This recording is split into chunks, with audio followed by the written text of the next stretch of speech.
a meeting, like you're in a meeting with 7 or 8 different people. You're the number one person there. Stop! Go inside! He's not gonna hear.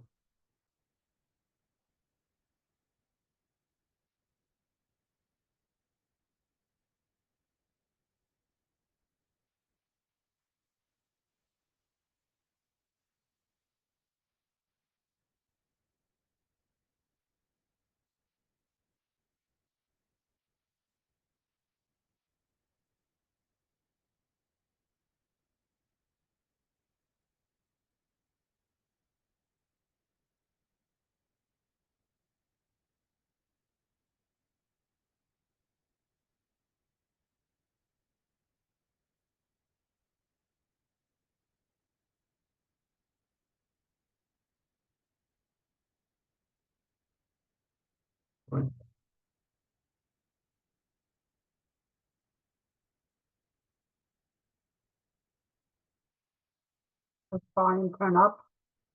People are following you.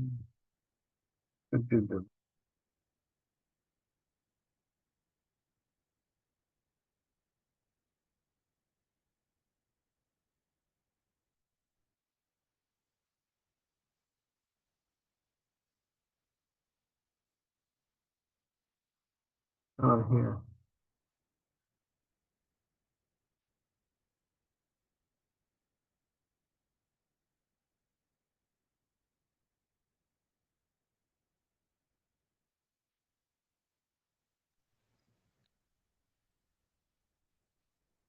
John, you put a whiteboard up there. You have to shut that off. Okay. Can you hear me? I can hear you, but you got to get your whiteboard off. Oh, you can hear me. Unusual. People couldn't hear me before. Well, you have to put it on mute. But please, Will do. thank you. Done? Yes. Good.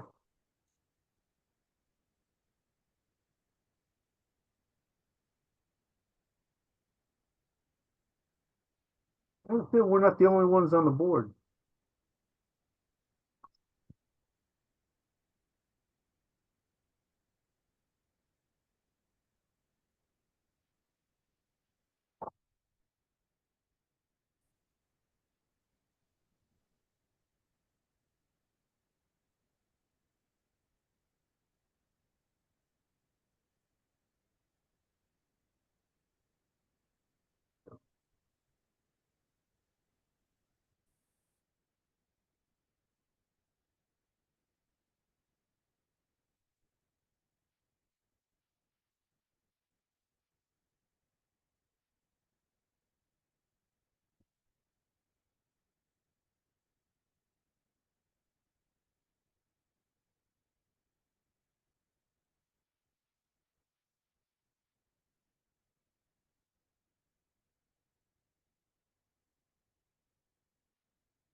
Victor, do you still hear me? I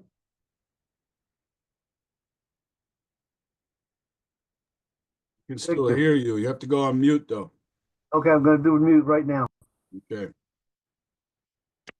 Good. Thank you.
Okay, we're going to get started. We generally wait about 3 minutes to get these meetings going.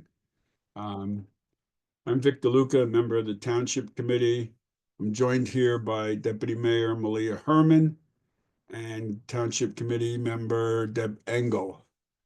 And we may have other members of the Township Committee join us as we go along. Welcome to the third meeting we're having on the Parker Avenue bike lane proposal. I'm going to share the agenda. Here we are.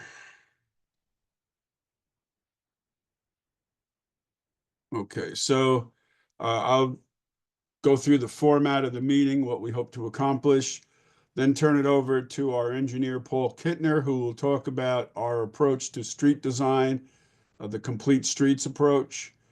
Then Paul will kick it back to me, and I'll introduce Township Administrator Patrick Weary to talk about the concept we have of a bike network throughout town.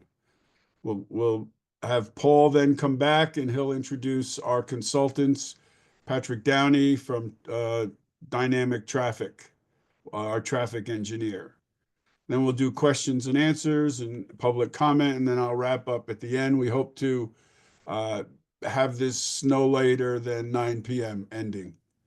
Our meeting format, speakers will be recognized. We ask you to raise your hand. Please keep your questions or any comments you have to 2 minutes. We will recognize people who haven't spoken before we have someone do a second comment. And we are recording this and we are posting these on the township website. Again, our goals are to hear from the community. We know there are people in favor and against, and there's just some people who want some more information. So that's what we're here for, and we ask that you respect each other's comments and questions. So far, our 2 meetings have been great in that regard. People have had an opportunity to say what they think and ask questions and make suggestions. So the Township Committee will be making the final decisions. We'll be considering all these comments, suggestions we heard, and recommendations from our professional staff.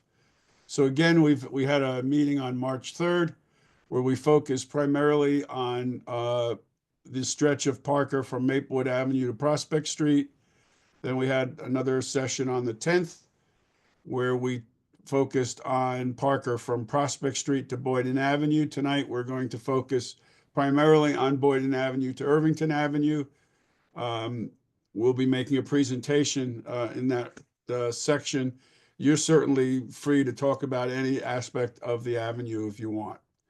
We will have sort of a where do we go from here discussion on April 9th at 8 o'clock in the morning at our Engineer Public Works and Planning Committee. And then on April 15th, we have a Township Committee meeting, and we'll have this on the agenda for discussion. And so if anyone has any comments, that would be a time to do that. In May, we will approve the capital budget. Right now, we've plugged in $275,000 for this project. If the bike lanes are approved, construction bids would go out in the summer and then it would be completed by the end of this year, or in the fall, hopefully. Bearings. So just so in case you hear north, south, west, east, so north is the odd side of the street, south is the even number side of the street.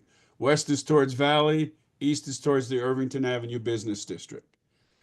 In our previous meetings, there were some questions. We just want to go over them again, some of the answers. Folks asked about, are there going to be changes to curbside leaf collection? No. You'll still be able to put it at the curb. It'll be the responsibility of DPW to get out there as many times as they need to keep that clean. Snow removal, again, we'll be plowing curb to curb. The jitneys will continue to stop. We have 4 jitney stops that affect Parker. 2 of them are off, the stops are off Parker. 2 of them, the stops are on Parker. We'll either change the stops or we'll create a bike jitney conflict area with some road striping and signs. There were questions about, what happens if I get an oil delivery, UPS, pizza, other food. That's fine. Look, if somebody's pulling over and runs out and delivers a package, delivers a food. Even though, you know, the oil tank has to be a certain distance, that we're going to allow that. We're not going to, you know, to stop that. We are not going to allow landscapers to park in front of in the bike lane, nor construction vehicles. Um, so those are longer term. So we don't want longer term parking. But again, for these short terms, we will certainly understand that, and everyone's going to have to work around that and live with that. For those who live on Parker, because we will be eliminating parking, um, we'll work with you to get residential parking permits or permission. We do it now by a license plate system, because some of the streets are time limited, the side streets. If that's the case, then we'll work with you to get you permit parking. Just a couple other changes since the last time we've had a meeting, and our consultants will go into it a little bit more, but I just wanted to put it up. It was suggested that we have a consistent width. We had some of the road at 10 feet wide, the travel lane to be 10 feet wide and some 11 feet wide, but we are going to make it consistent. Whether it's 10 feet or 11 feet for an auto, we're going to still talk about that. It was suggested to put a crosswalk at Buckingham Garden Parkway. We're going to do that. We're going to replace the existing no turn on red when children are present at Prospect and Parker with no turn all the time. Someone asked about the inlet grates. We're going to make sure that they're bicycle safe. And the line pavement markings will be at the beginning and end of each block. It was suggested that we have a consistent look. So again, our consultants will be talking about that. So now I'm going to stop the sharing. And I'm going to, oh, I see Mayor Adams has joined us. Mayor, you want to just say anything? No, just thanks, thanks for all the work you've done on this, which is considerable, and obviously for our engineer and administrator comment part. So I can assure everybody that not every town functions this way. I'm grateful for everyone for coming and grateful for everyone running the meeting and being here tonight. Thank you. Thank you. Okay, Paul Kittner, I'm going to ask you to talk about our complete streets approach. Committeeman DeLuca and Mayor, thank you. Paul Kittner, Township Engineer and Director of Public Works. It's truly a pleasure to be here tonight. I want to thank everyone for taking their time out to listen to this presentation. I'm going to try to keep my summary as brief as possible, and I'm going to turn this over to Mr. Weary and then Mr. Downey. I am going to talk about complete streets. I'm going to go through some of the history and background on Parker Avenue. I'm going to go over why Parker Avenue was selected for complete streets and talk about just some miscellaneous items, some things that we picked up from prior meetings and other things that I just want to stress during this meeting. So if you've attended the prior two meetings, I apologize in advance that you have to listen to me talk again, but hopefully it's not too painful. So what are complete streets? The state started off very car-centric in their design of highway projects and road projects. The focus was how quickly and efficiently can we get a car or a truck from point A to point B the fastest, most efficient way. And there was not as much thought into pedestrian traffic, bicycle traffic. There wasn't as much thought into mass transit, transportation, buses, trains, etc. So the state recognized that people of all ages and people of all types have rights to use whatever method they want to get from point A to point B.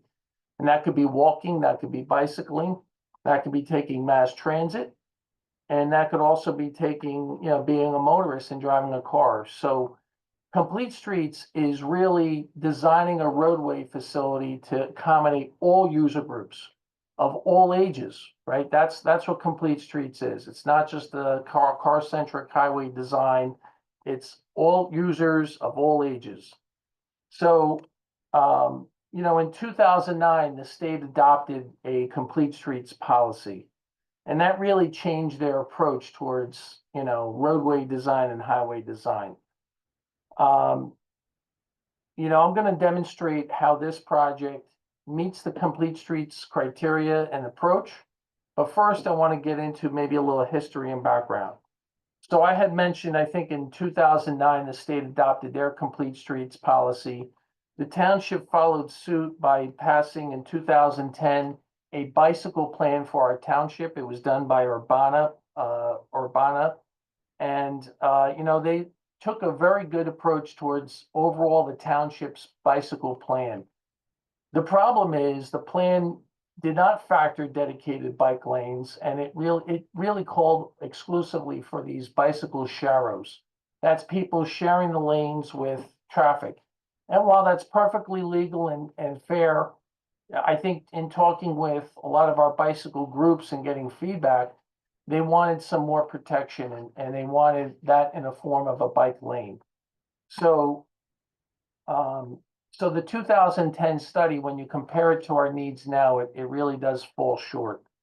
I think, in 2012, the township passed their own complete streets policy. That was through resolution 51-12. And Parker Avenue did receive some upgrades. In 2016 and 2017, we dedicated 2 years of municipal aid funding to pave Parker from Irvington Ave all the way to Prospect Street.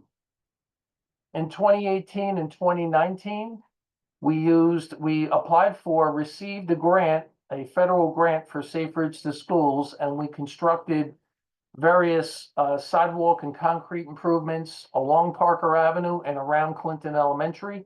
A lot of those improvements included the push button pedestrian signs, which blink and they're solar mounted. You've probably seen those. In 2020, we reconstructed the concrete refuge area to make it ADA compliant at Boyden and Parker. And in 2023, we daylighted the intersection of Parker Avenue and Orchard Road. That was in response to an accident that occurred, and we were trying to make it safer. In 2023, we collected more data on Parker Avenue in the form of traffic calming to reduce speeding. And that data, in combination with the plans, evolved and turned into the bike plan that you're going to see before you tonight. In 2024, we installed the always stop at Parker Burr in Suffolk, and I think most of the feedback we've received was positive with respect to that. So why was Parker Avenue selected for a complete streets approach? First of all, it's a collector road. What is a collector road? It carries a larger amount of traffic than your typical neighborhood street. It connects a bunch of neighborhood streets. It connects the business corridor on Irvington Ave to Valley Street.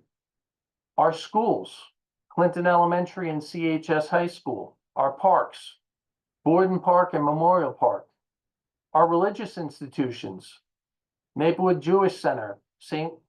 Andrew Kim Church. It's also got tremendous residential along the corridor and side streets.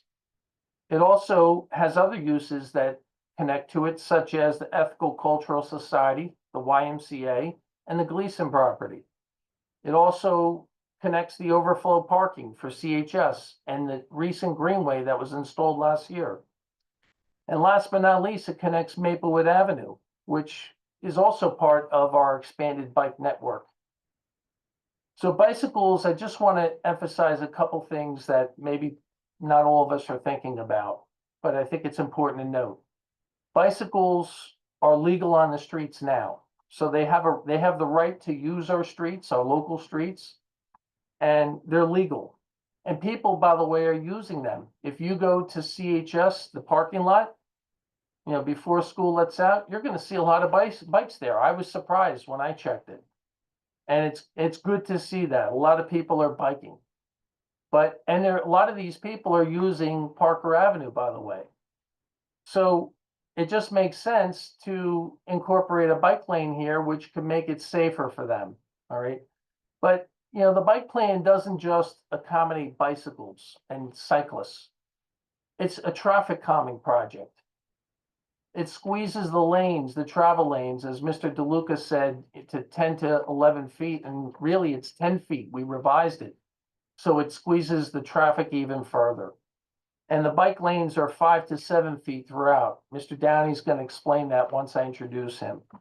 So it has a tendency to slow traffic down. It's a significant safety enhancement for our community. It also improves pedestrian safety by enhancing crosswalk striping and signage. And I think some of the questions that we received in the past prior meetings were, why don't you incorporate a bike lane on side streets that are less traveled, that, have a lot of stop and go? Bicyclists like to go from point A to point B in the most efficient means possible. They don't want to stop and go if that's possible, because it takes too long. And it's a direct route, Parker Ave, because it's a collector road. And that's more of a reason why we need bike lanes on this street. I think Mr. DeLuca spoke about snow and leaves, the jitney stops. I just want to compliment many of the residents that were on the calls the prior two meetings. You brought up some really good suggestions, very thoughtful, and I was really impressed with a lot of the feedback we received. So I just want to thank the residents who took the time for that. And we're going to carefully consider all of these recommendations that we've recorded, and we're going to try to incorporate it into the plan to make it the best plan possible. I think that's what I want to talk about at this moment. Mr. DeLuca, do you want me to introduce Mr. Weary? Sure, go ahead. Okay, so I'd like to introduce our Township Administrator, Patrick Weary, and he's going to talk a little about the overall township bike plan and other things as well. Mr. Weary? Thank you, Mr. Kidner. I'm going to share what we have developed for a conceptual bike plan network throughout town. And this plan was developed as a follow-up to the 2010 study that Mr. Kidner had referenced, which was also a bike plan, but a network, but it relied on Sharrows. This plan would rely on dedicated bike lanes. And we had done this to advance a 2010 study. We'd also developed it in conjunction with a few meetings we had with biking work groups. We had some interested residents who had offered to meet with us over a course of a few months and had provided their input on this bike network. And the idea is that when we are making roadway improvements or when we have a need for traffic calming measures, we'll look at this network as a way to build out this, both the complete streets model, but also how to connect places throughout town in a thoughtful way. And so Parker Avenue is the first one we're considering, but for many of the same reasons we're considering Parker Avenue, we're considering this network as a whole. And so we're looking to connect critical infrastructure, things like what we've already done in working to connect the Maplewood South Orange Greenway. We're looking to connect, and if you scroll to the bottom, they'll call out specifically. Let me scroll down here. We have municipal facilities that were considered, municipal parks and playgrounds, schools, and other forms of transportation. So these are factors we considered when thinking about what this bike network would look like. And another thing we're thinking about is the width of the roadway. And some people, I think, who live along Parker would be most affected by the removal of the removal of on-street parking for dedicated bike lanes. And the reason for that comes down to width. And so we put on this map a legend that shows us how wide roadways would need to be to accommodate travel lanes, buffer zones, bike lanes that are dedicated, as well as on-street parking. And this way, when we're looking at roadways in town, we can understand the existing width of a roadway and what that could accommodate in terms of appropriate bike lanes. And so when we, going forward, as we think about road repaving, hold on a second, I popped off the screen. When we think about road repaving projects like we may have coming up in a few years for Prospect Street, when we think about requests for or traffic calming, or when we're thinking about critical infrastructure like connecting to the train station, we're going to refer to this bike map. And we encourage all of our residents to review this. We'll make it public, the same place as the recordings on our website. And we encourage you to provide feedback so that we can continue to improve this, but also continue to look for places to implement this in the coming years. Thank you, Mr. Weary. Mr. Kittner, would you explain to everyone dynamic traffic, who they are, what they do with us, what's our relationship, and then introduce Patrick Downey?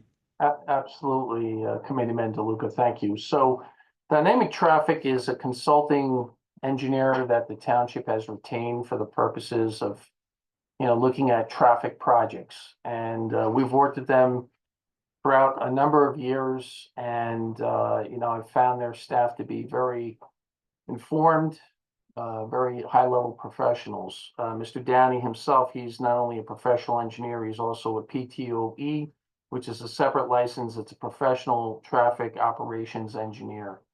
So this is really his specialty. I've worked with him for a long time, as well as John McCormick, his associate, and we've been very happy as a town with the results. So without further ado, I'd like to introduce Mr. Downey. Thanks very much, Paul. Good evening, everybody. Once again, Pat Downey with Dynamic Traffic. As was mentioned, we're a traffic engineering consultant assisting the township.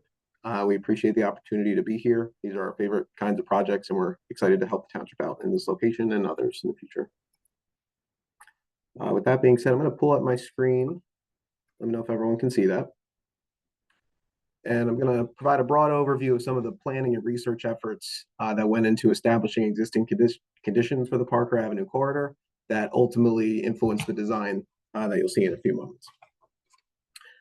Some of the things we take a look at with any project like this to kind of understand what we're working with to begin with is look at a few key pieces of information.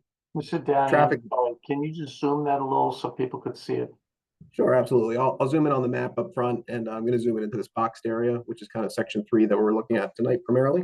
Thank you. So starting with traffic volumes, we performed traffic counts and found an average daily traffic volume ranging between 5,000 to 7,500 vehicles per day. So it's a fairly moderate level of traffic, certainly higher than some of the lower residential streets, and it reflects the collector roadway nature that this roadway is. Along with that, we took a look at existing travel speeds to understand the need for traffic calming. Obviously, there's a 25-mile-per-hour speed limit, but the prevailing speeds are actually higher than that. The 85th percentile speeds, which is kind of a design metric, ranges up to 34 miles per hour, so getting close to 10 over that speed limit. And just to break it down a little bit further, about 60% of vehicles are traveling over 30, and about 3 to 4% of vehicles traveling over 40. So there's certainly instances of speeding that are occurring that are something we want to take a look at with any design. We also look at crash history for the roadway, particularly focusing in on the vulnerable road users that we're trying to address as part of a complete streets projects. So in total, about 7% of the crashes that occurred in about a 5-year window that we analyzed for the entire corridor involved either a pedestrian or a cyclist. And those were primarily concentrated at some of the major intersections where crossings are occurring. And lastly, we took a look at existing parking utilization, understanding that every improvement has some amount of trade-off. We wanted to understand what type of parking was actually occurring out here, if some of the improvements might involve removal of parking. And for that, I'm going to pan to this table that you see down here. Each of these numbers, each of these columns correlates to a particular block along the corridor and documents the parking demand that we observed over the course of a typical day. The lighter, greener areas reflect areas where less parking was occurring, where there was low utilization, lots of availability, whereas some of the darker, redder areas are where parking was actually seen to occur in greater numbers. So as you can see, the majority of the corridor is very green, indicating very low utilization of parking. But there were a couple of hotspots, which you see with those red numbers, including one area that's within this subject eastern section we're discussing tonight, which is the block just east of Boyden Parkway. So we'll discuss that in a lot more detail when we get into the plan, but that influenced a little bit of a different design for that particular block. With that, I'm going to flip over to the corridor improvement plan, starting at the east end. So this is the eastern limit with Irvington Avenue being on the right side of the page. The top viewport that you see here with less striping on it, that's the existing conditions with the existing signs out there overlaid as these sign faces. The bottom side of the screen showing the proposed design with the proposed bike lane striping and additional signage overlaid. Looking at the cartway width that we have to work with here, it's about 34 feet wide in this particular section we're discussing tonight. It's actually one of the wider areas of the corridor at large. Some of the more western sections actually get as narrow as about 30 feet, which becomes more challenging. So we have a little bit more room to work with in this section. There are generally no striped shoulders provided in the existing condition, except again for that western block by Boyden Avenue that we'll get to in a moment. And there throughout the corridor, there's a variety of on-street parking restrictions. Generally, it's provided on both sides, but there are certain hourly and time of day restrictions in place in certain locations. So as was said before, bikes are permitted to use the roadway now. We want to just accommodate the road users that we are experiencing and make it a complete street that doesn't just accommodate vehicles, but accommodates all hosts of different transportation modes. So main goals for the project are obviously to provide a safe bicycle facility, look for opportunities to improve pedestrian safety and calm traffic while we're there, and also to work within the constraints that we're dealt with as our existing conditions, namely that cartway width. The intent of this is to make the best use of the room that we have available, rather than turning this into a major road reconstruction widening type project. So focusing in a little bit more on the proposed improvements, I'm just going to zoom into the proposed section here and work my way west. As you can see, we're narrowing up the travel lanes by introducing the striped bike lane.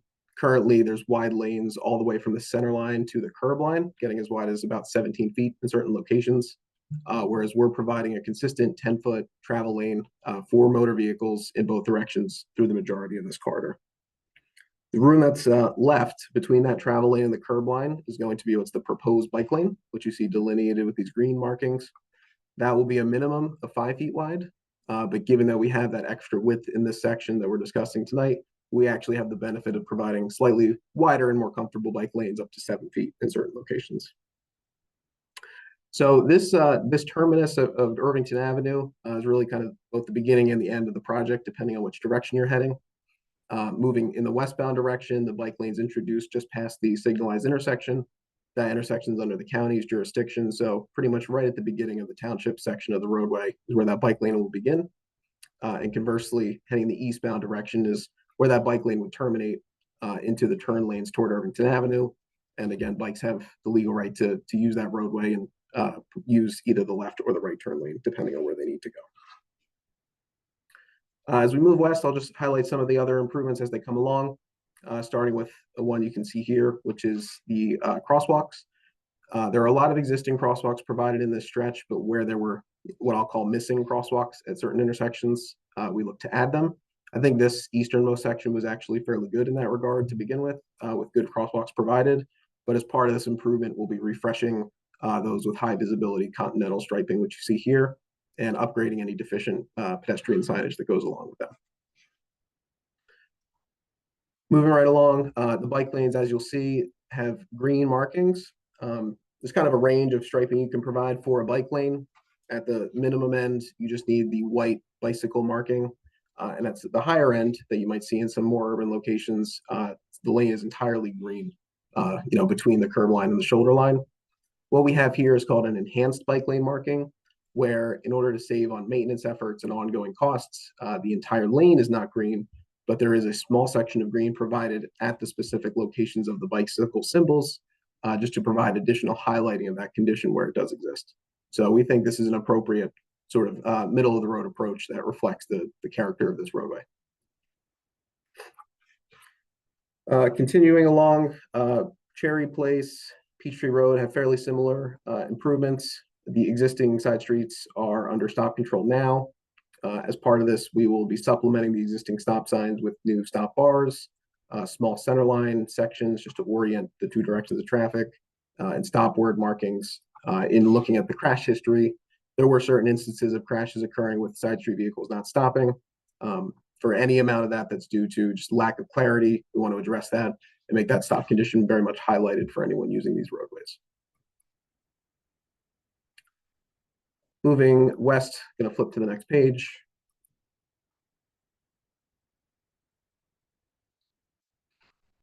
Through Fernwood Road, Orchard Road, similar improvements with bike lanes provided, where there are currently no striped shoulders. So 10-foot travel lanes, 7-foot bike lanes, bicycle lane markings, refreshed crosswalks, etc., and highlighting those stop conditions on the side streets.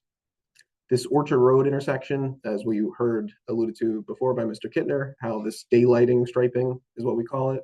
Essentially a little bit of additional striping at the intersection limits just to keep everything clear is provided. That improves sight lines, and that's an improvement we're looking to maintain getting into this western block approaching Boynton Avenue. This last block here, westernmost block of the eastern section that we're here to discuss tonight, was probably the most challenging block of this entire project. As you heard before, this was the one location where we saw the most on-street parking occurring, and I believe the reason for that is twofold. Number one, on the southern side of the street, just off the page to the bottom, we have Borden Park. It's obviously a location that draws vehicles who are not necessarily living in this immediate vicinity where walking is an option. It's a public amenity that attracts folks from all over the town. So that has some on-street parking demand being generated by it. It doesn't have a great alternative. Additionally, on the north side of the street, primarily in this larger building that you'll see circling with my mouse here, there are some existing commercial businesses. I believe it includes a hair salon, pet grooming use, etc. It's one of the only instances of commercial use along this corridor, particularly one that doesn't have an alternative parking option provided on their site itself. So for those reasons, it was more challenging to fully eliminate parking in this block, as was done with virtually every other block of the corridor. So what we did is we didn't want that to be the death of the project and throw the baby out with the bathwater, so to speak. We wanted to provide the full improvement everywhere else that we could, and then provide a safe transition back to and from a shared lane for this one block only. So within this section, the on-street parking is currently delineated with striping. That would be maintained. These are the small bracket-shaped symbols that you see here at the beginning and end of parking spaces. And in each direction, the bike lane would merge into the travel lane to provide a shared lane marking, with those shared markings are referred to as sharrows within this one block. As you get to the western end, to the signalized intersection of Boynton Avenue, the prevailing cross-section picks back up with the bike lanes provided. And because this is one of the more major intersections along the corridor, we supplemented the green bicycle markings with these bicycle extension markings that travel through the intersection and through the openings for the channelized right turn lanes. The purpose for those is to inform cross traffic and traffic making the turning movement across the bike lanes that a bicycle facility exists here, and it deserves a little bit more attention and highlighting. It's very similar to a crosswalk in the sense that it travels across the intersection with a repeated pattern, but it would be green to match the bicycle lane markings themselves.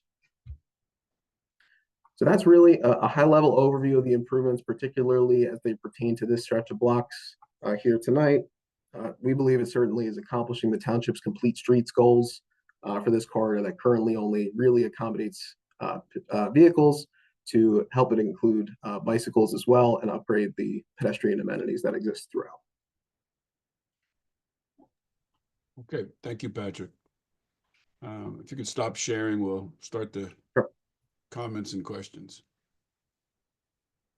Okay, so if you'd like to say anything, please raise your hand and I'll call you as I see the lineup here. And first I see Rob Howley. Hey there, I'm Rob. I live on Richmond, a few houses off of Parker. I want to say in general, I am very very excited that traffic calming's coming to Parker. It's super dangerous. Yesterday, myself and several dozen other people, like families from all around town, did a fun little group ride along Parker to make our position known that this is actually a rather popular project. I'm very excited. On this particular section, two things kind of stand out to me. One is the slip lanes crossing the bike lane It's like, are we going to add anything to try and slow cars down because we're slip lanes maximize turning speed and they're turning into a bike, which is suboptimal. Um, and then the other thing is, since we're gonna be sticking with Sharrows in that one little mini commercial section, can we consider doing like what Jersey City calls like super Sharrows? They're basically like a Sharrow with like a giant green box around it, so it's like a little bit more eye-catching. But either way, love to see it. Thanks. Thank you. John?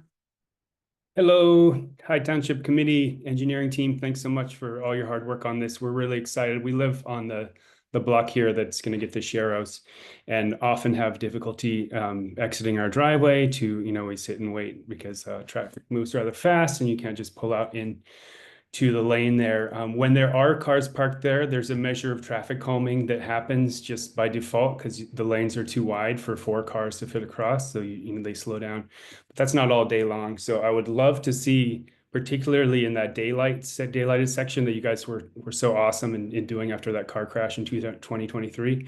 We would love to see some flex posts or even better, some bollards like on that no parking zone, just to kind of like slow traffic down when there's nobody parked. Because otherwise, like, paint is great, but it's just paint and people zip like crazy down this road. And I often, like, I can see from our windows, we can see them just zip right across that no parking zone like all day long. So that the paint is great, but it doesn't do much in terms of really calming traffic. So just really would not advocate for that. And I love your perspective in terms of, our neighbors and not inconveniencing them. I think you have a really reasonable approach to letting people do their leaves and their snow collection. I think this is just a really well thought out plan. I'm really all aboard and appreciate your help.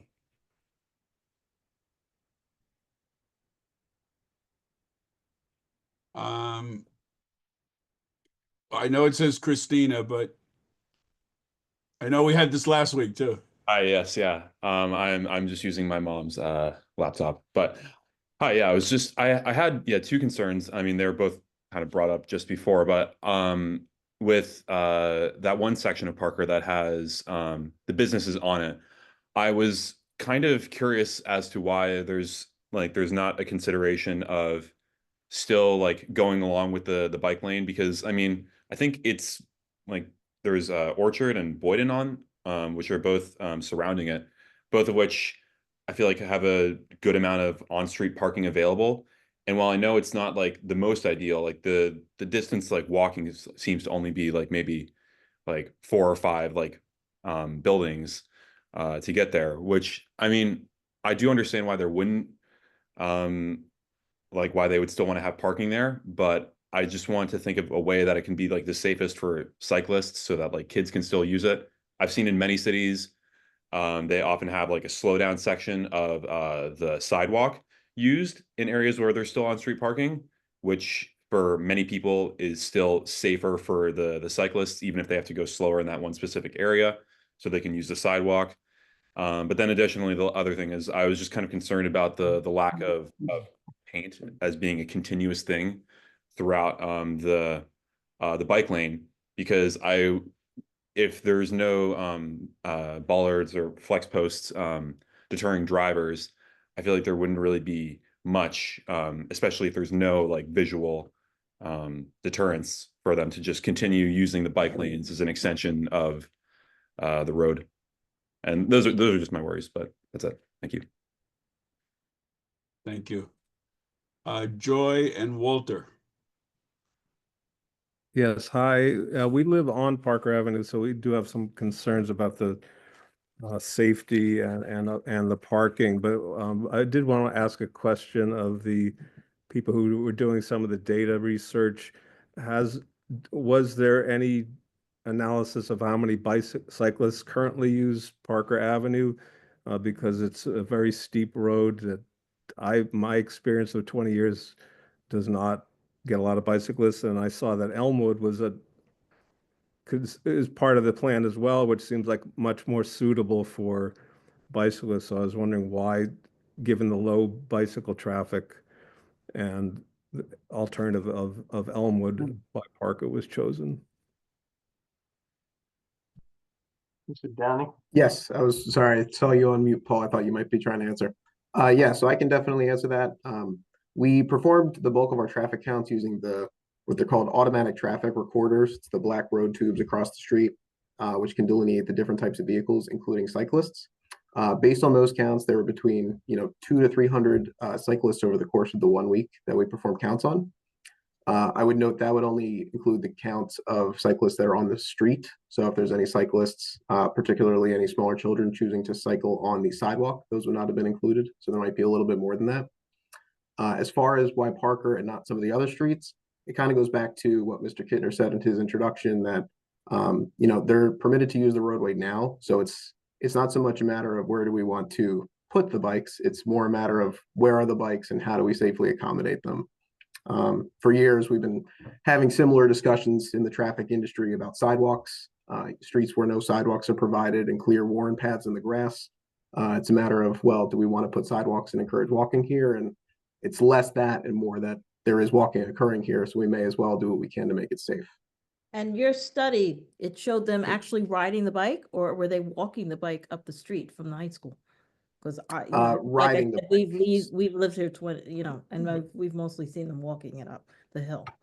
So that would just be cyclists actually cycling. It's based on the speed of the vehicle going over those tubes. So if they were at a walking speed, it wouldn't register as a cyclist. So there could be more, to your point, if there are people walking bikes as well. So just to be clear on the numbers, that's 200 to 300 per week versus 5,000 to 7,500 cars per day.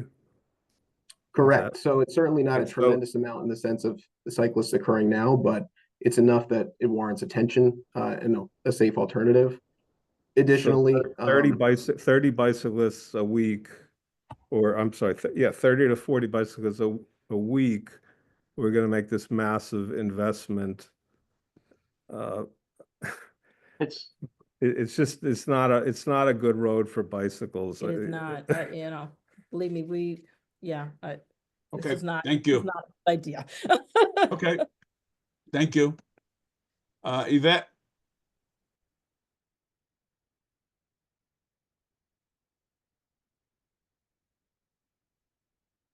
Hi, good evening.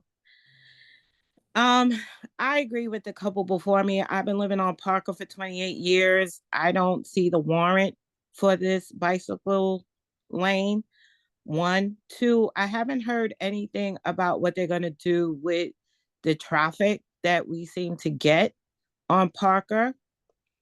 Even with the bike lanes, it said it would slow it down.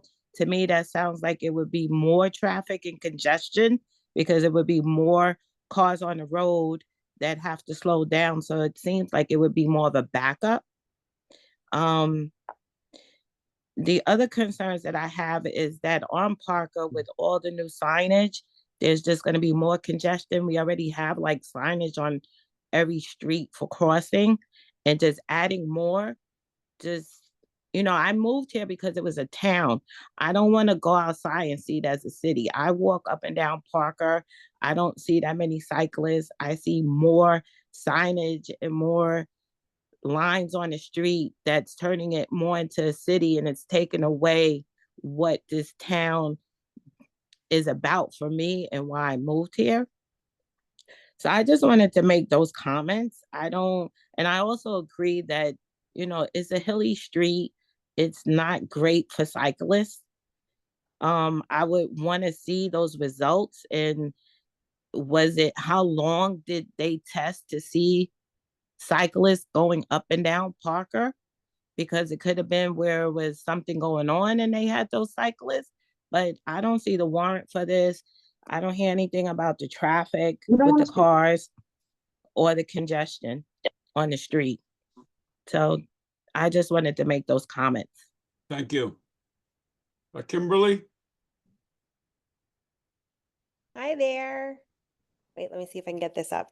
There I am. Okay. You are.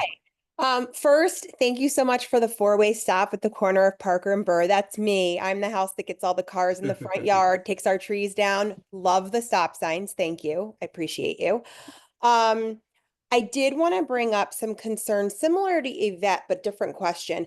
I'm wondering about the enforcement of the laws on a daily basis at the bike lane locations to ensure parents aren't stopping to drop children off anyway down at CHS. I'm a teacher, so I sit in this traffic every morning on my way to go teach.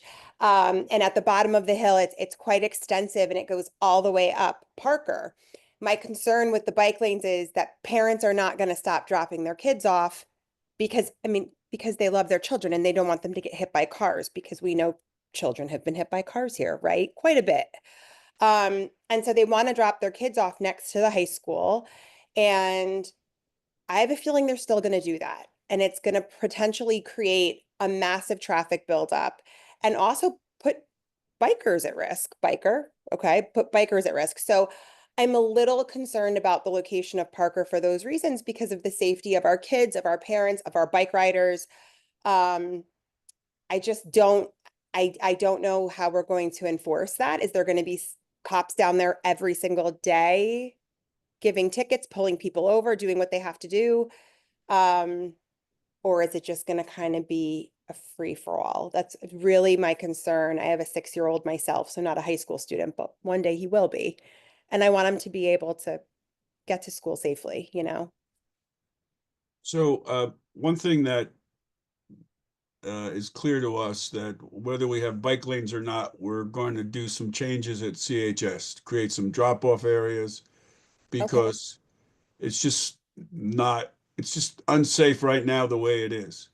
If we do have bike lanes, they will be separated with bollards in that area, so people will not be able to pull up to the curb.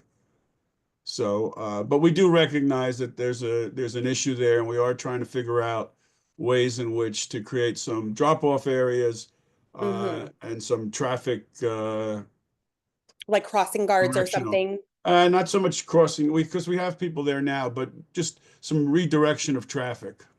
Okay, yeah, because I'm afraid they'll stop in the street. Yeah, you know, no, and that hold won't everybody happen, up. because they will, Okay. we'll give tickets out for that. Okay, Victor, thank you. So. I appreciate the answer. Okay. Quiaz? I'm not sure I said that right. It's Kia. Kia, sorry. Yes, hi, thank you. So I have a couple of concerns, but I do want to ask a question first, because I am getting the impression that the decision has already been made, regardless of how the people who live on Parker and around Parker feel about this. Am I correct in saying that? Or because it sounds like this is gonna go no matter whether we agree with it or not. So the decision has not been made on this call, and on previous calls. You've had township committee people. They will be making the decision. We're listening to what everyone has to say. So we'd like to hear what you have to say. I think some of our professionals are recommending it, and in the end, we're going to have to make the best judgment we can. Okay, so I have a couple of concerns. I want to echo what one of the other callers said about the urbanization of the street based on this type of design, right? Like, it sounds like it's going to take away from the aesthetic appeal of Parker, right? And I'm concerned about what does that mean for A, how it feels when we walk out every day, B, property values and the desirability of wanting to live on a major street that's lit up like a major thoroughfare, right? Which it is not right now. It is a major thoroughfare, but it doesn't feel like it, because there's not all this signage, there's not all this painting on the street, there's not all of this traffic control on the street. That to me is a major concern, because again, when I moved to Maplewood, I didn't want to live in Jersey City. Somebody brought up Jersey City. I used to live in Jersey City. I don't think a lot of people that live in Maplewood want to live in Jersey City, Brooklyn, any of those places. They moved here to kind of get away from that feel. Now, there are going to be people who do feel that way, but I've been walking around talking to people, and the majority of the people I've talked to have the same sentiment. The other major concern I have is that this part of Parker is different than the other parts of Parker Because this part of Parker has a high density of multifamily homes. So the side streets are already very congested with cars. And for you to take the cars, see, I see a lot of times people park on the street because they may have 5 cars in one house. So you take those cars, you move them on the side streets. And again, we're faced with, you know, overly congested side streets for the people that live on those streets. And I live on the corner of Parker and Peachtree. So part of my house is, you know, on Peachtree. And there are a lot of cars on Peachtree already. Just like there are a lot of cars on Orchard that a lot of times they have games and things like that that park on Parker, that's going to be forced onto Orchard. So again, thinking about what makes sense for not only the bikers, but the majority of people who live on Parker that are not bikers, right? How are we addressing those things? Because I don't want to see my side street look like Jersey City. And I don't think that's going to add to the appeal of the neighborhood and the desirability of the neighborhood. And I don't know if that's being considered because that is not a characteristic that is consistent throughout Parker. But on this part of Parker, 2 families rule the neighborhood. So there are a lot more cars that park here. Thank you. That's it. I don't know if you want to address that last question about dealing with the parking situation and also just dealing with the aesthetic appeal of this thing. You know, I mean, I don't know. It just. We hear you. Yeah. Okay, We good. hear you. We hear you. Thank you. Perfect. Michelle?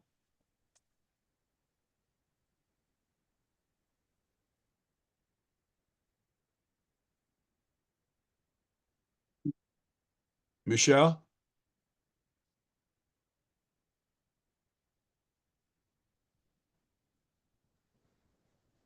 Okay. Nicola? Hi there. Oh, look, my school's thing is on. Okay. So I would like to echo a lot of the sentiments that Kia just mentioned. Actually, she put it like articulated it better than I probably could have, but a lot of the aesthetics and the sort of urbanization is an issue for me. And it's something that I've talked with many of my neighbors. I'll just, again. Would you raise your hand? Can you hear me? Yes. Oh, I'm sorry. I thought maybe. So I'll just which I didn't say is I live directly on Parker, right down the street from the new stop sign, which is a wonderful, wonderful thing. One of the things that I keep hearing brought up is this idea of bollards, and flex bollards. And that concerns me, one, because of their like visual like presence is changes things a lot. And then also I've seen their maintenance, that it's a thing that you really need to maintain. So we had, before the stop sign, we had some temporary things put out in the street. I had to reposition that almost daily or weekly because it would get hit or knocked out of place. And then it finally got shredded because it just got run over too many times. Even when they had after the stop sign, cones were put out, those cones got knocked and pushed around as well by the traffic. And one also got shredded and knocked over. So I want to put that out as like putting out bollards may not be a good long-term thing. Second of all, there is the inconvenience of not being able to park in front of my house is actually significant. And I moved here. I've, bought the house with the understanding that I could park in front of my house, and feels like I should have some sort of, my guests park here, contractors. Not having use of that space in front of my house is an inconvenience, and it feels like I'm not getting, what I deserve for the taxes I benefit. So if that is the case, I would expect there to be some sort of tax rebate or some sort of compensation for that. in addition, the other thing that concerns me, I mean, so I will say that I think the idea of like the goal of making Maplewood safe for bicycles is a great one. I think the goal of slowing traffic down on Parker is a great one, but I'm not convinced that this plan is going to do all of that. And I do worry about use of my property and the space around my property, the aesthetics, the ability to go in and out of my driveway, and specifically the value of my home. Because the way I'm picturing this and the plan, it does not seem like it's going to it's going to actually detract from the value of my home. So I think you should really listen very carefully to those people who live on this street, because we're going to be affected by it the most out of all the people, and no disrespect for people who want to ride their bikes. I think it's a great thing, but I think this plan is asking a lot of the people on Parker Avenue. Thank you. Okay, next one is Paquito Los Cepos. That's very good, very good. It's actually the name of my iPad. My name is Carmen, and I live. I spoke at the March 3rd meeting as well, and I want to echo everything that Walter and Joy and Kia and my neighbor who just spoke about the dangers of having bike lanes on Parker Avenue. I live right up the street from Columbia, and so I want to address one issue. First of all, most of the times I have not seen a lot of bikes coming down that hill or going up that hill. So I don't know where the 200-300 bicycles come from, and I would question those statistics. You mentioned, since the last meeting, you mentioned that you've added that there's a consideration of permit parking. And I have 2 points on that. One of them is, permit parking, how is that going to affect homeowners who have visitors, who have caregivers, who have family who come to visit? Where are they going to park? How is this going to be received by the adjacent street homeowners who will also be vying for that parking space in front of their own homes? And at Columbia High School, you do have a designated parking for teachers, which also eliminates that. But I think in terms of the safety issues, I have lived through that Columbia drop off for almost 30 years already. And I see the chaos that is created when you have all these cars backed up, but especially when you have parents dropping off students when they are late. They swing that door open, and it doesn't matter who's there, who's going down that street, they're going to get hurt. I think the town has to really consider a compromise here, right? I mean, real estate values are important to us. You are placing the burden on Parker Avenue residents for a few, right? I am not opposed to bike lanes. I think they're a great idea. I just think you guys have chosen the wrong street and the wrong avenue. Why don't you consider some restricted bike lane hours? Right now we have parking from 9 to 11, no parking from 9 to 11, and I think 1 to 3. Why don't you consider restricted bike lanes that coincide with the commuter hours, maybe school hours? Allow us to park in the evening. Allow us to park during certain times of the day. I'm really concerned that I'm going to be like, I mean, I lived in New York City and I know what it's like trying to find a parking space. And I think that's exactly what's going to happen here with this plan. And neighbors are going to be upset that we're parking in front of their homes when they want to use their street parking. I really, and again, the urbanization is really important too. What will these bike lanes look like? I mean, as it is, we already are penalized for being on a busy street in terms of our real estate value and our house value. What will these lanes look like? Are they going to look like the ones in New York where they're green and yellow and just look like we're on a highway? I think the town really has to consider a compromise, because you're really pitting neighbor against neighbor. And that's not what I moved to Maplewood, and that's not what I know of Maplewood over the many years that I have lived in this community, which I love. So I think that's something to be considered. I also felt that this was a done deal, but I'm hoping that it is not. But I thank you for hearing me out. Thank you, Carmen. Nancy?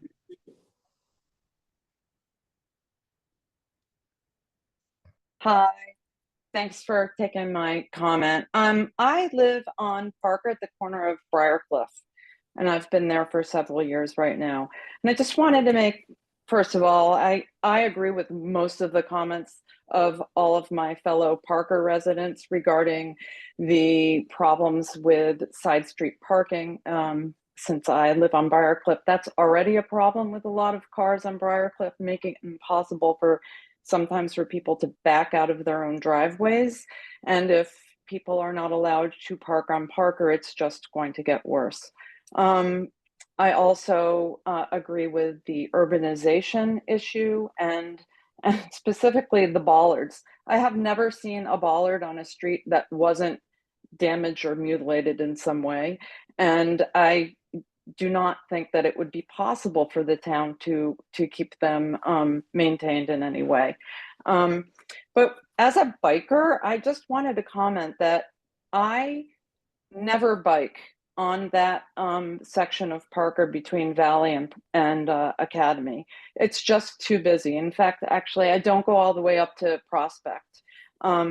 I will find an alternate route so that I can avoid Parker, because mixing cars and bikes is just not a good thing. If I go out to bike, I am leaving my house before 6 a.m. in the morning to avoid cars. So mixing cars with bikes is just the opposite of what we want to do.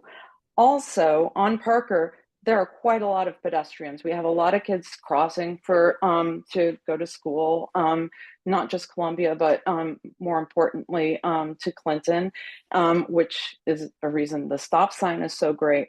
But once you have a bike lane, it kind of gives leeway to bikers to really do what they want to do with paying less attention to what pedestrians are doing. And I'm worried that there are going to be even more accidents with bike lanes on Parker instead of without them. I encourage traffic calming. I know that's been an issue for my my neighbors for many years, and they're very concerned about it, as they should be, because cars do whiz up and down the street. I am not convinced that this is the way to go about calming traffic. Another stop sign would be fine. Also, I think that people feel like we don't have a say in as residents in what's going on, because it seems like this has been a plan that has been in development for several months, and most of us were not notified about it until the beginning of March. The plan that was presented by the company IC was dated in July 2024. As the mayor noted, you have all worked very hard on this plan, and that's a wonderful thing. But that means you've bought into it, and we are coming to it at the end. We are not part of a group that has met with you regarding this issue. We are meeting with you now. But now is at the end when significant money and time has been spent investing yourselves into a plan. I'm concerned about that. I appreciate that you're listening to us, and I really thank you for that. But that is where the concern comes from. So thanks very much. Thank you. Rabbi? Hello. I just had a few comments to say. A lot of my comments were already said by Walter and Joy and other participants in this meeting. One of the participants said that they will not question the biking statistics, but I actually like the biking statistics. I'm wondering why, if it's less than 0.1%, of bicycles to cars, are we willing to give 35% of our road to the bicycles? I want to know is who's going to be watching the cyclists and monitoring them, that they're going to keep to the standards of automobiles. They're going to be whizzing down the road at high speeds, especially with some of the electric bicycles that are today that are, as you see them being sold, they're being sold in greater and greater speed abilities. Some of these bicycles go 30 miles an hour. And are they going to be stopping by the stop signs and making sure when they make a right turn and a left turn? We watched an accident where in the middle of the accident, the cyclist made a left turn with barely a stop and just blew right through the middle of the accident, and obviously felt that they were correct. So will bikers be told or taught that they are just like a car and they have to be just as careful when they're making their rights, their left, their crossings? I understand that the urbanization issue is also an issue. Having lived in Maplewood for over 50 years, I now drive down Prospect Street, and I think I'm driving through Fifth Avenue, Manhattan, or Madison, whatever, Times Square. As you drive down, every reflective sign there is possible to be, and every cone and sign and line looks like we're driving down the middle of Manhattan. Let's put it this way: 45 years ago, my parents didn't let me drive down Parker Avenue. It was too dangerous. So I don't see that with all the what I like to call Walmart housing that Maplewood put up, all the amounts of these box housing, which just brings in hundreds and hundreds and hundreds of cars. How that's going to create it safer for this traffic calming, which may or may not actually work, because I haven't seen anything work to the point where even, which is the stop sign on my corner, which is a really great stop sign, I'm happy was put up, but there's still been 3 or 4 accidents there in the last month. So, with all this stuff there, we have to really worry about we could always say that, real estate, okay, NIMBY, everybody says NIMBY, real estate, if it's not going to be in your house, it's going to be someone else's house. Why do you have any, why should they get affected and not you, or vice versa? So we could always say that, but when it comes to safety of a cyclist, and, that's something that we really have to worry about. And we have, we are in charge of over 600 feet of frontage on Parker Avenue. And, we don't want to be involved in any issues where there's someone gets seriously hurt and then, comes to complain, or who knows what. We've been sued before when someone slipped in the road on Burr Road, and we were sued, and, it wasn't fun. So I just want to know if the town is taking into consideration all these safety issues that we really have to worry about. These are, to me, they're very serious safety issues, because we can't just shirk and say, okay, it should be somewhere else, it should be somewhere else. But sometimes you have to think about it. Sometimes you have to worry. And personally, I'm worried. I'm really worried about it, for having lived here, having lived on Parker Avenue almost 25 years, and in Maplewood over 50. It's something that the cycle lane really does worry me very much. Thank you. Thank you, Rabbi. Craig? Hello? Yes, we hear you. Yes, 3 points. Number one, right in front of Columbia High School, between Academy and Valley, I'd suggest that it not have a bike lane, that it instead have signs that say, walk your bicycle in front of Columbia High School. I applaud having bike stations moved in some thoughtful ways to other places, for all the reasons other people have articulated. The notion of narrowing that street and having something remain safe would be a triumph of hope over reality. Parents and friends will drop off their students, drop off their teachers. Criminalizing by trying to prevent people from doing that doesn't seem like the right answer. So I think in the same way that there's one block that doesn't have a bike lane, I think that small stretch should be walk your bicycle, be safe. Number two, on a prior meeting, there was a mention that residents of Maplewood are fortunate, they have driveways, they should use it for parking. Many of us do. Many residents do not because they live in multifamily houses.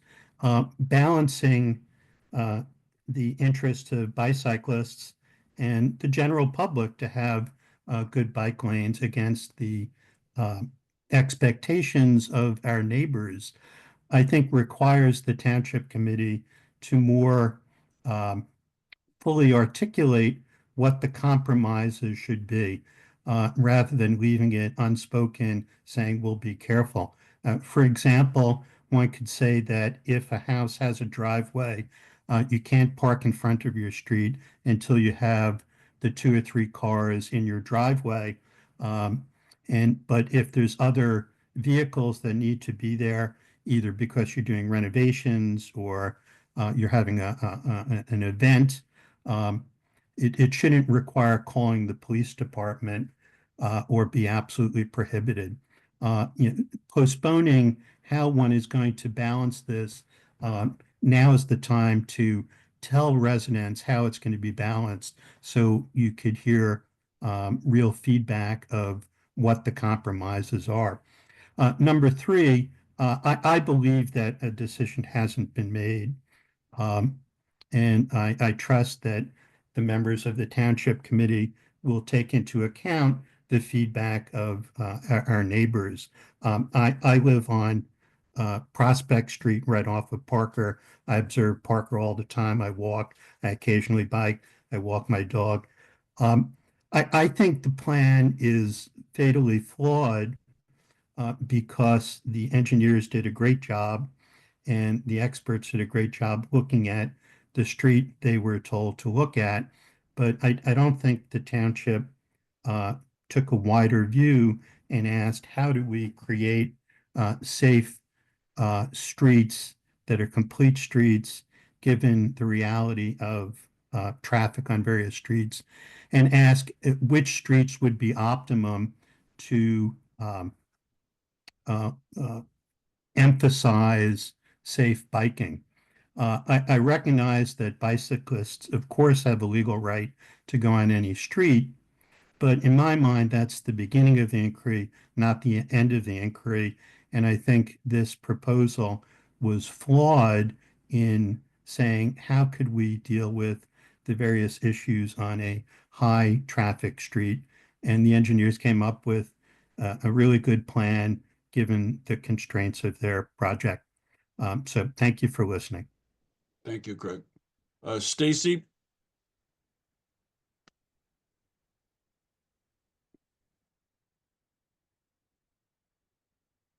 Stacy? Yes. Good evening. I've been a long-standing resident on Parker Avenue for over 25 years, and the impact, I think, is going to be really negative for the street as far as the signage is concerned.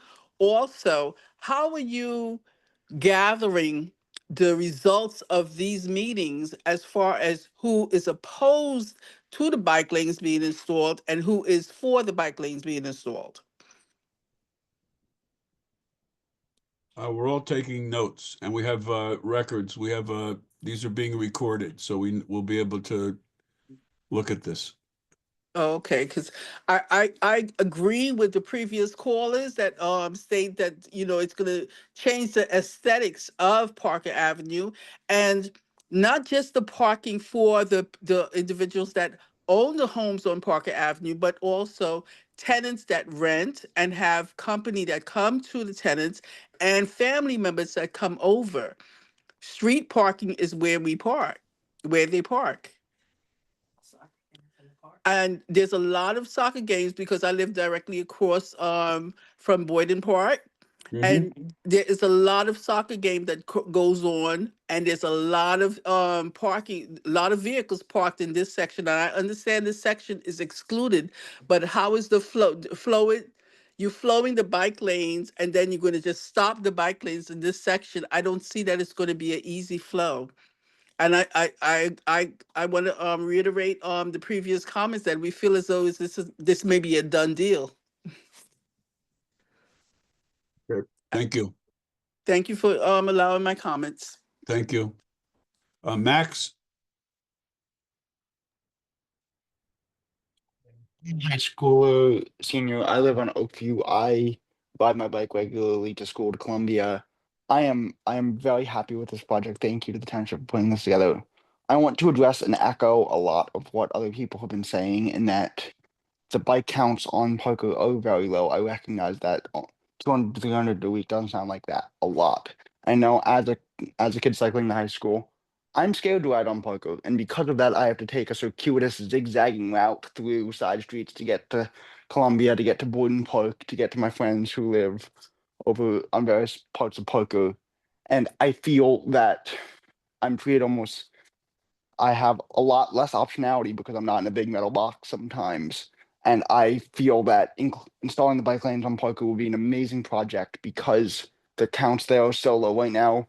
Cyclists have to make big detours to avoid it. By installing those bike lanes, I would feel so much more safe, so much safer riding on the street. I would feel like I'd have an easier time getting to school. I would have to take less circuitous routes. I feel like the hill has been brought up as an issue before, but no matter which street you go, you're gonna have to deal with the hill.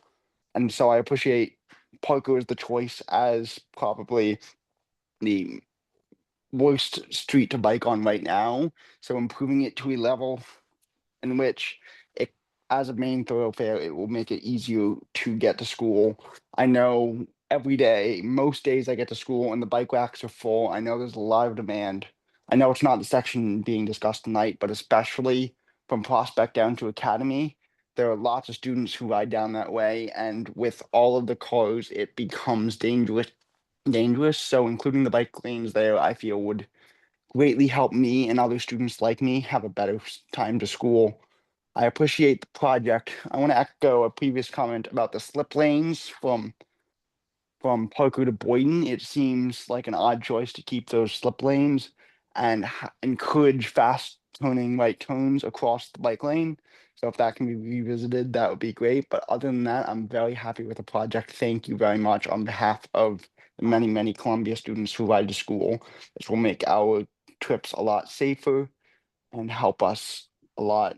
I appreciate that the street, I would appreciate bollards. It sounds as though that's more contentious, but by making the roadway visibly narrower, that would make allow for cars slowing down, which especially hearing, I feel like it's almost monthly at this point of another crash on Parker.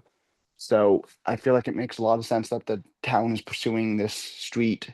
Thank you very much for putting this project together. Thank you, Max. Rosemary?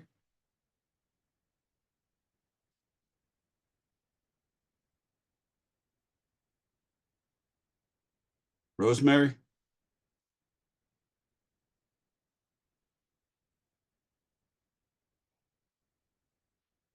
Okay, I'm gonna go to Cynthia. You didn't speak yet, right, Cynthia? No, I didn't. Oh, okay, Hi. there you are. Okay. No, you didn't.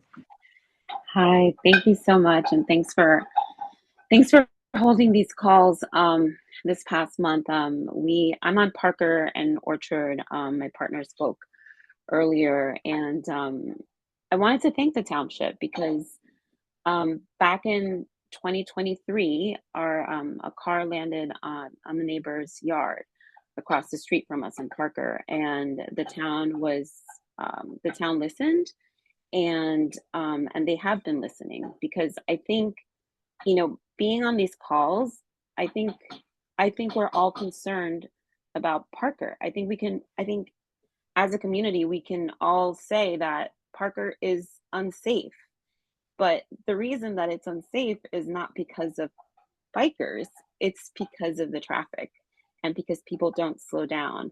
So I'm so thankful that to the town and the engineers for coming up with the plan, because I don't see this as I see this more as a traffic calming procedure, not necessarily a bike lane meeting. I think we all want to slow traffic.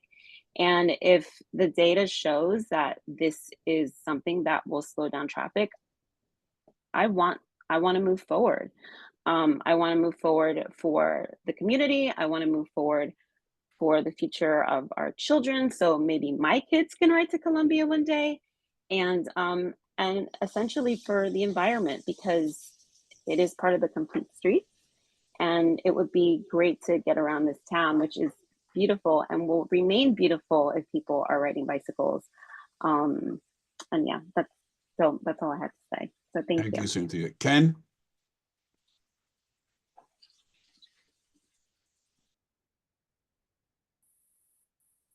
Hi. Yeah, sorry, it was stuck. Yeah, just a couple points. Cynthia, thanks for bringing that up. Yeah, it's important to note, I think the data shows, I think we can all agree that there's room for opportunity for improvement with Parker. I think the plan that the team here provided gives that opportunity for it being safer. Just want to kind of some things that other folks had mentioned. I live on Woodside. I live right near Borden Park.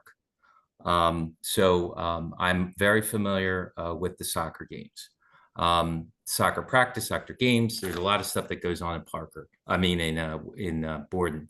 I'm very familiar with having restricted to no access to public parking. I don't own the public parking. We don't have ballards, but we have speed bumps. It's a way of life here on my street. I have a landscaper that comes. He doesn't always park in front of my house. He parks around the corner. But my lawn gets cut.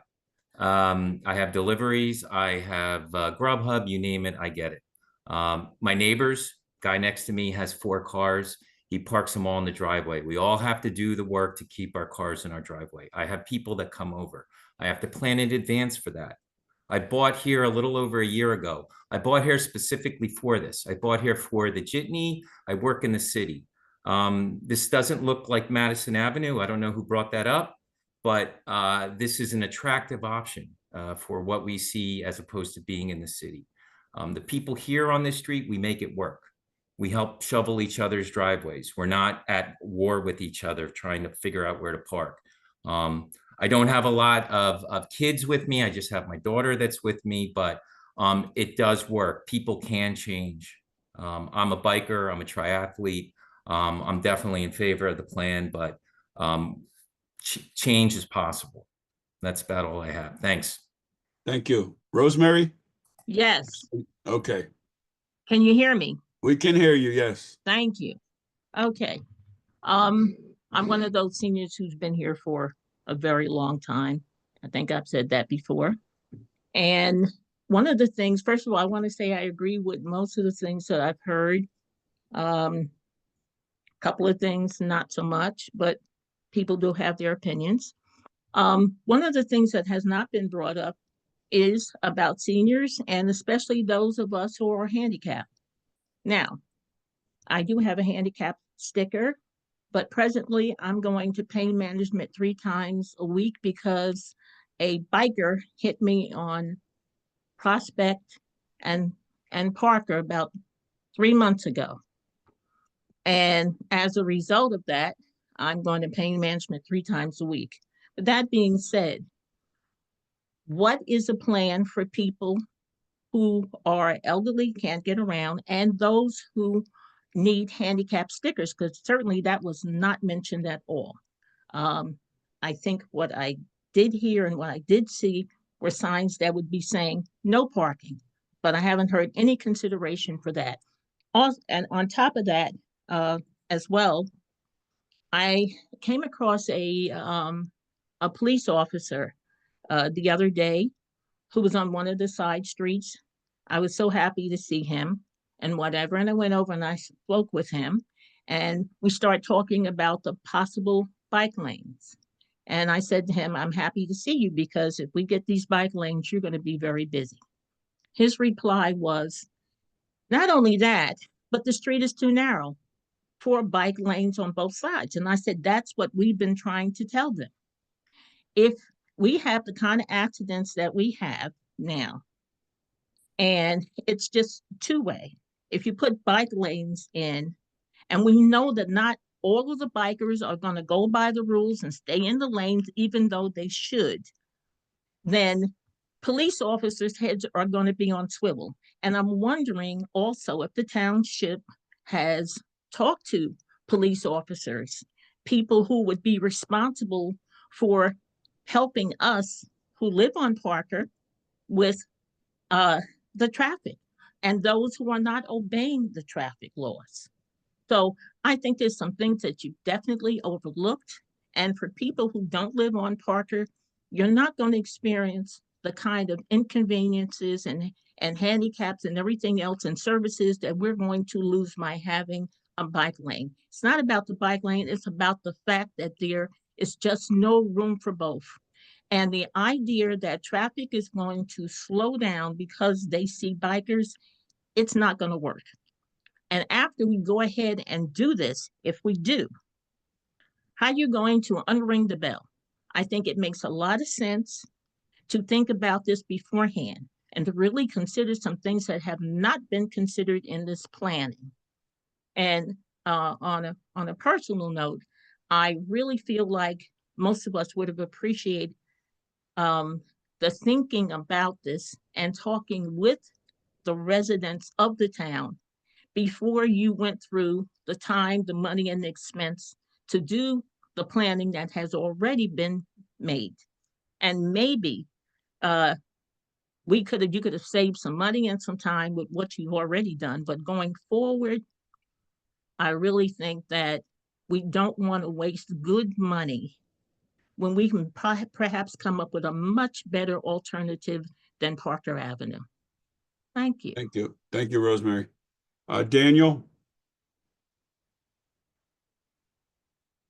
Hello, I'm Daniel and I live on Tuscan neighborhood. I am in full support of this plan.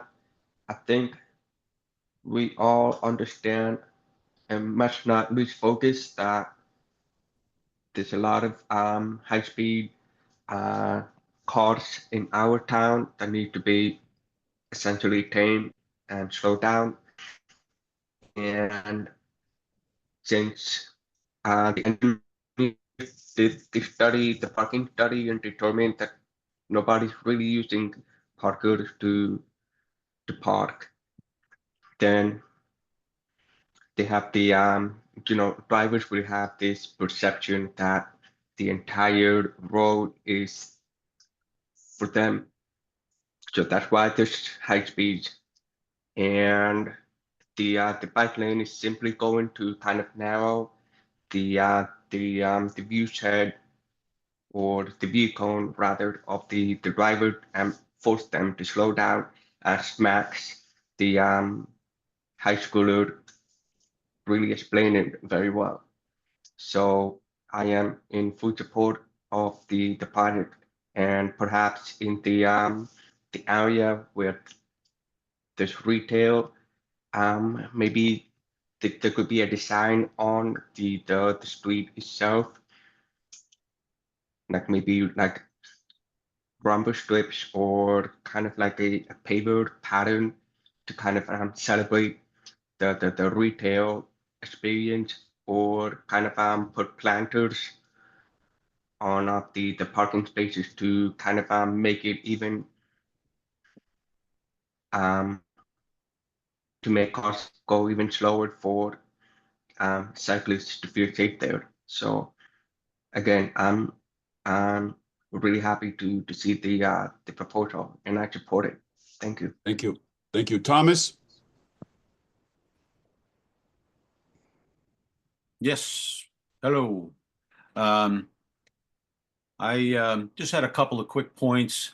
I live on a corner house as well, as some of the earlier folks had mentioned, so I also have that concern about side street parking filling up.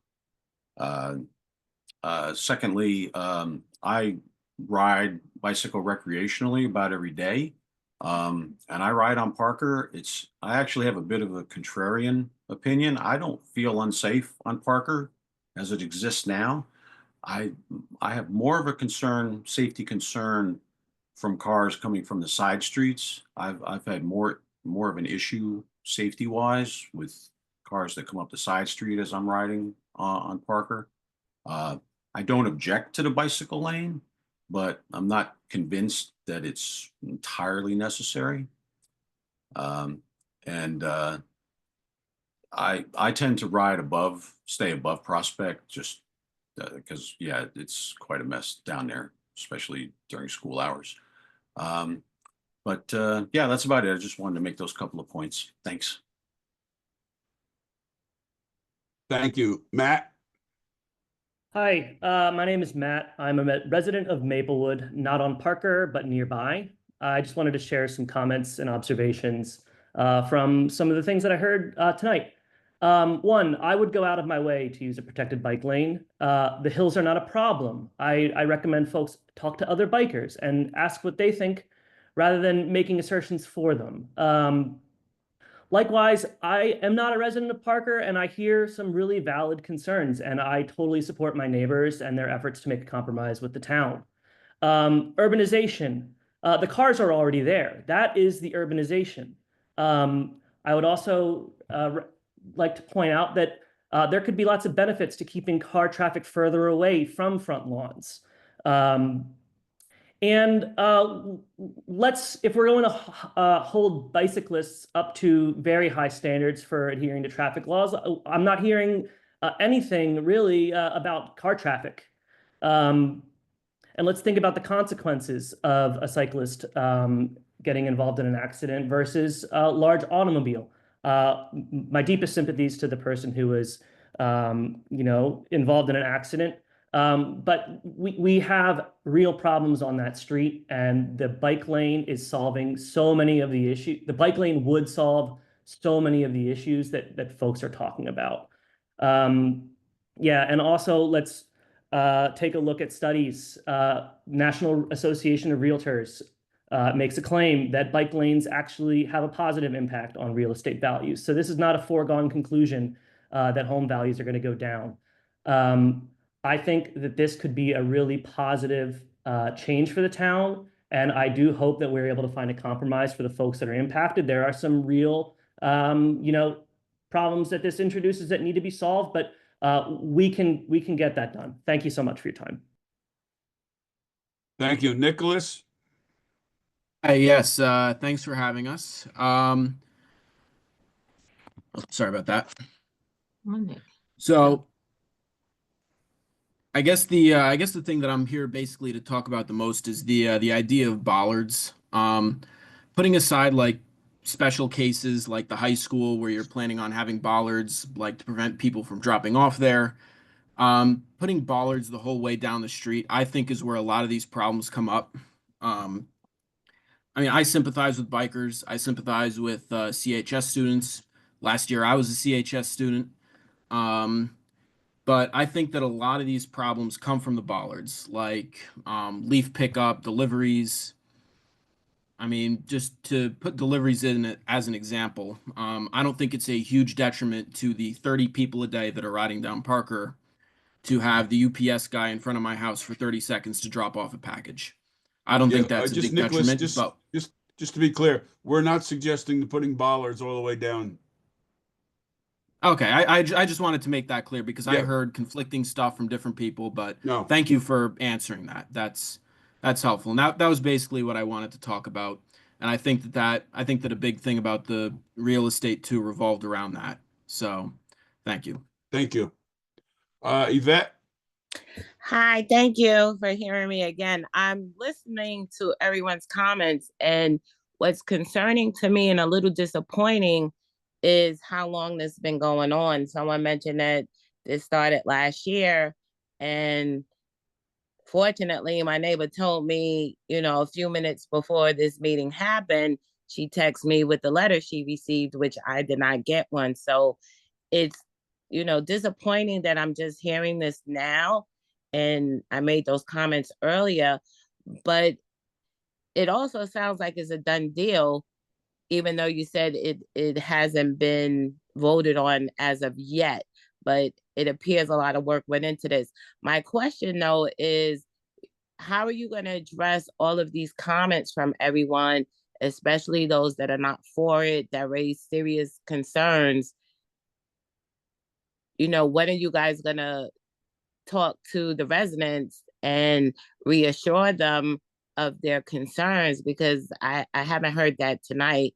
For the one woman who said the streets are narrow, I do agree. I don't park on Park. I've been living here for 28 years, And I don't park in front of my house because every time we did, and we're talking 20 years ago, the cars got hit.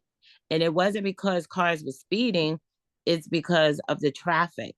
And again, I'm really not for this. I can see it, but I'm concerned with the urbanization, like I said before, the aesthetics of the street, and also I don't think it's going to stop the traffic. I think the traffic is going to look like Valley, where you're going to be crawling at certain times during the day. I think this is more of a hindrance. I understand for the bikers that they want something, and I'm all for that. But like the other woman said, I think it's the wrong street. But I do want to hear from the town. I want to know how you're going to address our concerns, and maybe I'm going to talk to the residents that are here and my neighbors that are in the immediate section, because I live on Parker between Orchard and Peachtree, and maybe we need to get together and do things that we need to do to stop this, because I'm not at all for this. And I heard everyone who is for it, and I understand, but a lot of them don't live on the street. They're not going to deal with the issues that the residents on the street are going to have to deal with. So, my fellow residents that are on Park Avenue, maybe we need to get together sooner than later, because this has been going on for over a year, and I just heard of it 2 hours ago. So I agree. And Yeah, and I just wanted to put that okay, out thank there. you, Yvette. So thank you. Before I recognize Rob and Joy and Walter, I'll just respond to the notice factor. We did door-to-door drops last week, the week before each of these meetings. So I don't know if you got it or not, but we did door-to-door drops. We've published it in our social media, our newsletter. It's been in the newspaper. So again, no final decision has been made. What a decision has been is to prepare for these meetings. It would have been unprofessional of us to come and have a meeting without knowing what's possible and what the impact would be. And so that's Agreed. why we engage these planners to come up with this. We do every time we're going to be doing a major project. We have to get all the facts. We have to get all the professional opinions, and then we go out there and talk to the public. And then, as I said earlier, you have 4 members of the governing body on the call. We are going to be talking about this. No final decision has been made, and you'll be able to have more input. So, no decision has been made. I'll just say it again. Okay, Okay. when will we be able to have more input? Like, I mean, because I'm just hearing this. I voted my initial reactions to it, as once we hang And up we and get heard off that. this call, I'm probably gonna have more concerns and more questions, more comments. How can I convey that? Okay, when I get to the end of the meeting, I'm going to talk about that. Rob, Okay. and I want to end the meeting because it's over after 9. So Rob and then Joy and Walter. Okay, I've been listening to a lot of the concerns. Get it. Change is scary. If you're concerned about traffic, I just want to have a couple of questions for the township that I think could maybe help clear it up. That by narrowing the traffic lane, you do not change the capacity of the road. The same number of cars can fit there. Their max speeds are just lower, right? So the bike lane wouldn't cause traffic because it's the same number of car lanes. And traffic calming using this method is data backed, and most recent study I saw said max speeds go down by like 8 to 10% if you have a painted lane. Right turn max speeds go down if you have bollards at the corner by about 28%. So you're not creating traffic and you're lowering max speeds based upon actual research. And I'm not completely making this up, correct? Like capacity of the road for cars stays the same, but overall throughput goes up because now bikes can also can use it safely. And bike lanes have also been shown to increase ridership by 200 to 300%, depending on which studies around the world you look at. So I don't know. I mean, it's not It's not insane, right? So I just want to, I think maybe like a overhead diagram maybe could like spell this out a little better. Thank you. But thanks. Okay, Joy and Walter. We have two questions. Go ahead. Yeah, thank you for letting us speak again. It'll be very quick. Nicholas made a really good point about the bollards. So if they aren't going to go, if the plan goes through and they are not going to go everywhere, could it would be really important to know what the plan was specifically for those. Where See for how Parker are they supposed to how be? impactful it would be. And then secondly, just if we could get it, we should have an understanding what the whole thing How much is is going going to to cost. cost? How much does this cost? $270,000. Okay. Okay. All right, thank you. Okay. Kia? Yeah, thank you. And I'll be quick too. I mean, I definitely again understand that, you know, we're all coming from different perspectives in terms of the safety of Parker Avenue. I just feel that it keeps coming up about this being a traffic calming solution. And I think that there are more effective ways, and like everybody says, safer ways to calm traffic. I work in New York City. I worked in Jersey City for many years. I was a sales rep, so I was often crossing the street. I'm still now crossing the street. And again, for pedestrians, when you have these bike lanes, it is not an easy task because, again, bikers tend to not know the rules of biking. And that's not every biker, but there are a lot of young people. There are a lot of people that are going to be coming from other places that may or may not respect, you know, the rules of biking. And you're also going to be having all different types of bikes in these lanes. And I've almost been hit several times in both Jersey City and New York. So the fact that we're calling this a safety measure, maybe comparing it to what was happening in New York and comparing it to some urban areas, that may show, you know, that may skew the statistics to show that it creates safety. But I'm curious to know what other like suburban residential areas in our geography have we used to source this information as data and you know, to compare to, because I go to a lot of suburban areas in New Jersey and I don't see a lot of bike lanes and this is not a major commercial area. This really is a residential street. It's a thoroughfare, but it's a residential street. So that, to me, the town, I mean, I don't know, something just doesn't seem well thought out. It seems like there's, you know, a certain constituency that has been, you know, meeting with the city, talking to the city about this, expressing their concerns, putting forth their concerns. And again, like everybody said, now we're on the back end talking about other things because residents weren't brought in up beforehand. So I do hear what you said about you have to have all of the, you know, information and facts together. But I do feel like there's a movement that has been happening before everybody else was consulted. And I think that's what's causing a slight bit of distrust, a little bit of resentment, just a little bit, and a lot of concern about whether or not this is a well thought out solution. Thank you.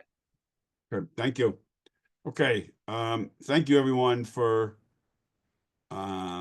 joining us tonight. I'm going to put up the schedule, the timeline again. So we had a meeting on March 3rd. We got nearly 60 people.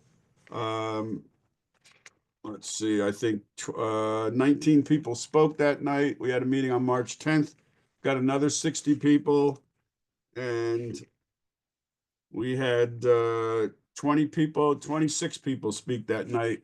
And then, of course, tonight, again, we had about 60 people and over 20 speakers. So we've heard a lot. Everything's been taped. We have all this information. Our professionals have heard it. Our elected officials have heard it, the four of us who are on the call. And so we now will be going we have on April 9th at 8 o'clock in the morning is our monthly meeting of our Engineering, Public Works and Planning Subcommittee. We're going to take stock of everything we've heard and figure out what are the next steps. We will put this on for discussion on April 15th at the regular Township Committee meeting. Then that's an in-person and Zoom meeting. So that's a hybrid meeting. You can join either way. And you we'll report out as to where we think we are. And folks can make comments again at that meeting on April 15th. That'll be at 7:30. And again, it's either in person at Town Hall or on Zoom. And the link on Zoom is on our website, the Township website. And we'll just keep meeting until we're ready to make a decision. And if we have to have more of these community meetings, we'll do that. But this is right now the extent of the schedule. We want to see where we are on April 9th. Our professionals will be at that meeting.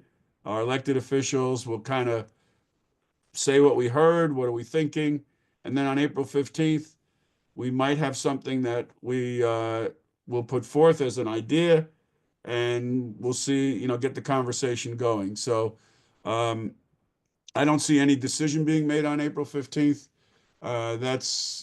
We'll continue to have these conversations. So at some point, we will have to make a decision about our capital budget, but we can always put the money in and not spend it, not borrow against it. So at least it's a placeholder. And if we're not building it on Parker, I would ask Mr. Weary, I assume we can if we put a bike lane project in there, if we pick streets later, we might be able to have some flexibility there. Yes. Okay. So we might end up just putting a line in there for bike lanes and then figuring out where, what final decisions we're making. So it's a process. We wanted to come to you with at least what you think, if it was to go into effect, what it would look like. We heard both pros and cons, and we'll continue to have this conversation. So I want to thank everybody for coming out. And again, you can join us on April 9th. 8 o'clock in the morning, I know is tough, but that's when we meet. But again, the 15th is our regular meeting of the Township Committee, so you can come on out then. So thank you all for coming, and have a good rest of the evening. Thank you all.